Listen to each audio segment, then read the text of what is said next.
Shalom, selamat pagi semua anak-anak teacher kelas 1. Mulai dari 1A, 1B, 1C, dan 1D. Bagaimana kabar kamu hari ini? Teacher harap semua dalam keadaan baik ya. Hari ini belajar bersama teacher Ira. Nah, hari ini kita akan belajar tema ke-6, subtema ke-4, bekerja sama menjaga kebersihan dan kesehatan lingkungan. Pembelajaran yang pertama. Nah, seperti biasanya, hari ini kita akan belajar muatan bahasa Indonesia, PPKN, dan muatan SBDP. Anak-anak teacher, silakan dibuka buku penanya halaman 161. Oke anak-anak teacher, sekarang kita masuk ke muatan bahasa Indonesia. Muatan bahasa Indonesia kali ini kita akan belajar mengenai ungkapan pemberitahuan. Sebelumnya kita sudah belajar mengenai banyak ungkapan. Ada ungkapan pujian, ungkapan perintah, ungkapan petunjuk. Nah, hari ini kita belajar mengenai ungkapan pemberitahuan. Anak-anak teacher, silakan perhatikan percakapan berikut ini. Di bukunya juga ada ya. Hari Minggu ini kita akan bekerja bakti. Kita harus segera membersihkan sampah-sampah di selokan agar desa kita tidak kena banjir. Baik Pak RT, saya akan memberitahu warga lain agar mereka bisa meluangkan waktunya di hari Minggu. Nah, anak-anak teacher, percakapan tersebut terdapat ungkapan pemberitahuan. Ungkapan pemberitahuannya adalah Ketua RT ingin memberitahukan kepada warganya bahwa akan diadakan kerja bakti. Jadi, apa itu ungkapan pemberitahuan? Ungkapan pemberitahuan adalah sebuah ungkapan yang berisikan informasi.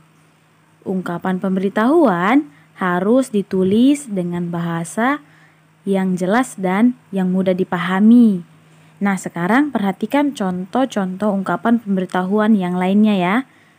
Yang pertama yaitu Fitri terlambat datang ke sekolah. 2. Sampah yang dibuang di selokan dapat menimbulkan banjir. 3. Dedi gemar bermain sepak bola. Nah, jadi ungkapan pemberitahuan itu adalah sebuah kalimat yang kita sampaikan untuk memberitahukan kepada seseorang sebuah informasi. Seperti Pak RT tadi contohnya. Memberitahuan kepada warganya untuk bekerja bakti di hari Minggu. Oke, anak-anak teacher sudah paham ya mengenai ungkapan pemberitahuan? Nah, kalau sudah paham, anak-anak teacher silakan mengerjakan ayo berlatih yang ada di halaman 162. Menentukan ungkapan pemberitahuan. Sekarang kita masuk ke muatan PPKN. Menaati aturan menjaga kebersihan lingkungan. Lingkungan harus dijaga agar tetap bersih dan sehat. Oleh karena itu, harus dibuat aturan. Aturan adalah hal yang harus dilakukan. Misalnya, aturan di lingkungan masyarakat. Aturan tersebut harus dipatuhi oleh seluruh warga. Aturan di lingkungan masyarakat dibuat agar hidup menjadi nyaman dan teratur. Jika tidak ada aturan, hidup akan menjadi kacau. Nah, aturan untuk menjaga kebersihan lingkungan hampir sama dengan aturan dalam menjaga kebersihan rumah ya, anak-anak teacher. Nah, apa-apa saja contoh aturan untuk menjaga kebersihan lingkungan masyarakat? Perhatikan contoh berikut ini. Aturan yang pertama yaitu membuang sampah pada tempatnya. Yang kedua, membersihkan lingkungan secara rutin. Kemudian yang ketiga, membersihkan selokan dari sampah. Nah, contoh lain dari ketiga contoh berikut ini masih banyak ya. Jadi masih banyak aturan lain yang harus kita laksanakan untuk menjaga kebersihan di lingkungan masyarakat. Nah, untuk apa kita mematuhi aturan?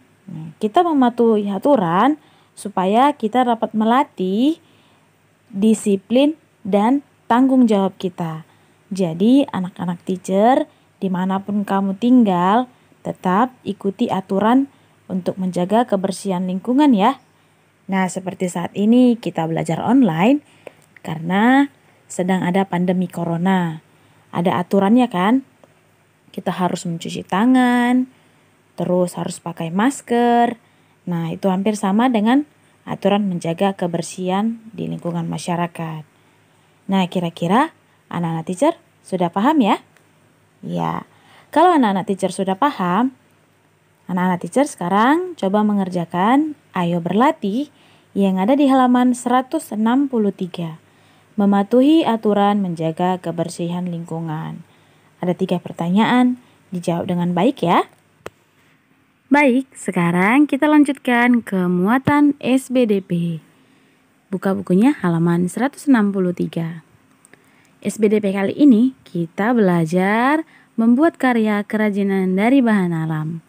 Nah, anak-anak teacher, pada pembelajaran sebelum-sebelumnya kita sudah membuat beberapa karya seni ya dari bahan alam. Dari biji-bijian, dari tanah liat, kemudian dari kulit telur. Nah, karya kerajinan dari bahan alam berikut ini yaitu dari bulu ayam. Salah satu bahan yang dapat dibuat kerajinan adalah kerajinan dari bulu ayam. Anak-anak teacher pernah lihat kemoceng kan? Nah, kemoceng itu dibuat dari bulu ayam. Kita dapat memanfaatkan bulu ayam yang dari kemoceng tapi yang sudah rusak ya. Nah, berikut contoh kerajinan yang dibuat dari bahan bulu ayam. Yang pertama gantungan kunci, kemudian yang kedua kalung. Anak-anak teacher tentunya pernah melihat kan beberapa kerajinan lain yang dibuat dari bulu ayam. Oke, anak-anak teacher. Sekarang untuk tugas SBDP kamu yaitu membuat karya dari bulu ayam. Cara-caranya ada di halaman 164. Alat dan bahannya bulu ayam dari kemoceng. Atau kalau kamu punya bulu ayam nih, punya ayam contohnya, boleh kamu pakai itu. Tapi harus dicuci bersih ya. Kemudian cat air. Kemudian manik-manik, benang wol, kardus bekas, dan gunting. Nah, langkah kegiatannya anak-anak teacher boleh lihat di halaman 165. Anak-anak teacher kerjakan ya. Kerjakan dengan rapi dan jangan lupa kerjakan dengan senang hati supaya apa yang kita kerjakan menghasilkan yang baik pula. Oke anak-anak teacher, semangat ya. Baik anak-anak teacher semuanya, pembelajaran kita hari ini sudah berakhir. Nah, anak-anak teacher dipahami dan ditonton baik-baik ya pembelajarannya. Jangan lupa dikerjakan tugasnya dengan baik. Sampai bertemu di video selanjutnya. Tetap semangat dan tetap jaga kesehatan. Tuhan memberkati.